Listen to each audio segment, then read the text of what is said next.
Well, howdy there, Internet people. It's Bo again. So, today we are going to talk about Meadows and Eastman and the day they're having. Neither one of them is really having a good day. And one, we kind of knew was coming. At least I think most people suspected. The other was kind of surprising. So, we'll start with that. We'll start with Meadows and the news he received today. According to reporting, the company that published his book is going to sue him. So, Meadows put out a book, and the book very much kept to the line, as far as the kind of stuff that Trump would want out there. Meadows, according to what the company is saying, made warranties, guarantees about the truthfulness of the book. Meadows breached those warranties, causing ASP to suffer significant monetary and reputational damage when the media widely reported, and then it goes on.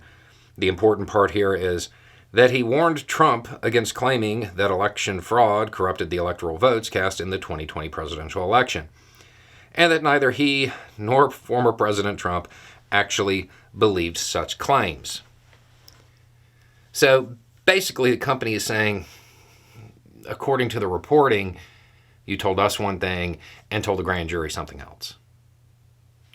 One of those is under oath. Let's see. And then as far as what the company is asking for, the numbers are kind of eye-popping here. They want $350,000 back for an advance they gave to Meadows. An additional $600,000 in expenses related to getting the book ready to publish. And then, if I'm reading this right, there's $1 million for reputational damage suffered by the company, and $1 million because of the expected loss of profits. That's a pretty big bill.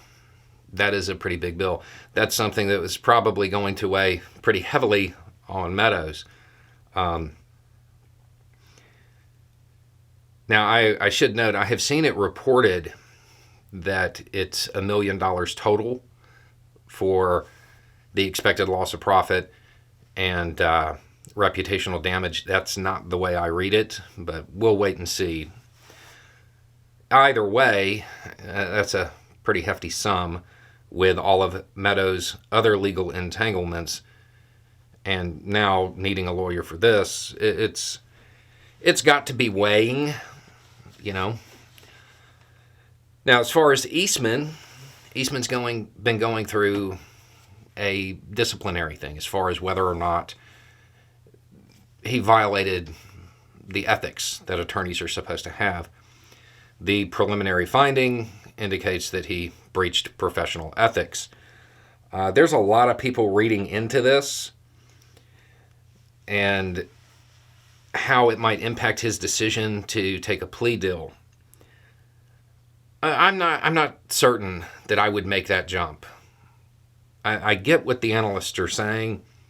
They're saying that one of the reasons you wouldn't want to take a plea deal or go that route is because it might jeopardize your license.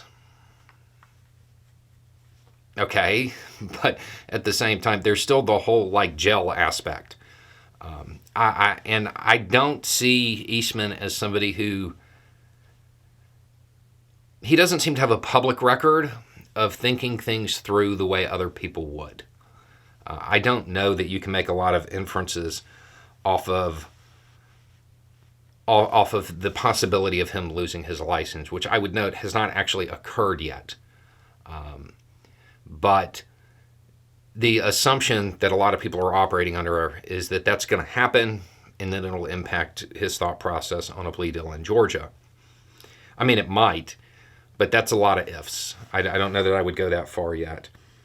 The organization that brought the suit is called States United, and the senior VP of legal over there, they had this to say. As we reach the end of an ethics trial that has spanned from June into November, it's never been more clear that John Eastman had no legal or factual basis for his plans to help Donald Trump steal the 2020 presidential election. Today's preliminary finding of culpability marks a major milestone in the state bar's pursuit of accountability. I mean, yeah, it does. But I don't know that you can jump from what's going on with his license to a plea deal. I think most people would say, okay, well, I've already lost my license. I don't want to lose my freedom as well. But he may look at it as, I've already lost my license. Maybe if I beat the charges in court, it will change things, or maybe I can get a book deal. So I don't know that I would listen a whole lot to that analysis unless it's somebody that's actually like really close to Eastman and really understands how he thinks, because I can see that swaying people either way. But these are more steps that have been taken in what has just become a long national nightmare when it comes to the fallout from Trump's attempts to cling to power after he lost. Anyway, it's just a thought. Y'all have a good day.